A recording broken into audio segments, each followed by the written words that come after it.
نماز کے اندر 3 چھوٹی آیتیں اور 1 بڑی آیتوں کا پڑھنا واجب ہے۔ تو 3 چھوٹی آیتیں تو بات سمجھ میں آتی ہے، لیکن 1 بڑی آیت کا مصداق کیا ہے، کیا مطلب ہے، کتنا پڑھیں گے کہ 1 بڑی آیت شمار کیا جائے گا؟ بعض بڑی آیت 1 صفحے کی ہے، بعض بڑی آیت 1 رکوع کی ہے، تو کتنا پڑھنے سے وہ بڑی آیت میں شمار کیا جائے گا؟ تو یاد رہے 1 بڑی آیت ہر وہ بڑی آیت کہلائے گی جس کے حروف 30 ہوں۔ اگر 30 حروف سے کم آپ پڑھتے ہیں تو بڑی آیت شمار نہیں کی جائیں گی۔ ہاں، 1 بڑی آیت کے اندر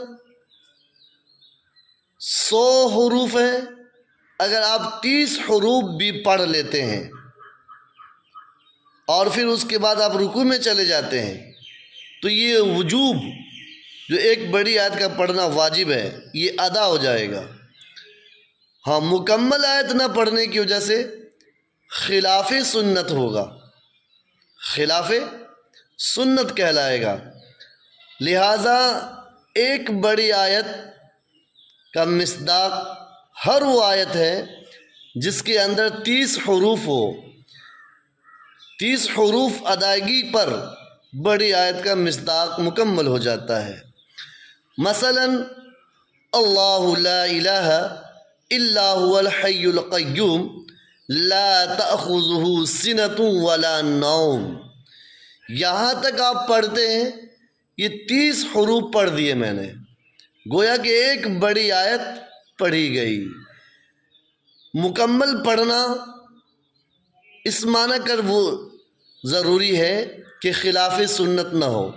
اگر کوئی لا تأخذہ سنۃ ولا نوم پڑھ کر رکوع کر لیتا ہے تو واجب جو تھا وہ ادا ہو جائے گا۔ 1 بڑی آیت کا پڑھنا واجب ہے، وہ ادا ہو گیا، نماز میں کسی قسم کی کوتاہی نہیں رہے گی۔ ہاں، خلاف سنت ضرور ہوگا اور خلاف سنت نہیں کرنی چاہیے، اس بات کا بھی خیال رہے۔ چونکہ ہمارے عوام میں یہ بات بہت مشہور ہے کہ 1 بڑی آیت، اور 1 بڑی آیت وہ سمجھتے نہیں کس کو کہتے ہیں۔ 1 بڑی آیت سے مراد 30 حروف کا پڑھنا ضروری ہے۔ 3 چھوٹی آیتیں کس کو کہتے ہیں؟ ثم نظر، ثم عبس وبصر، ثم ادبر واستکبر، اس میں کل 30 آیتیں ہیں، 30 حروف ہیں۔ ان حروفوں کو شمار کیا جاتا ہے، یا سورہ کوثر کو پڑھ لیا جاتا ہے، یا سورہ اخلاص پڑھ لیا جاتا ہے۔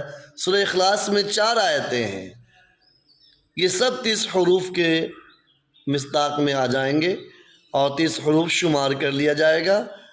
زیادہ ہے تو کوئی بات نہیں، لیکن بڑی آیت کے لیے 30 حروف کا پڑھنا ضروری ہوگا۔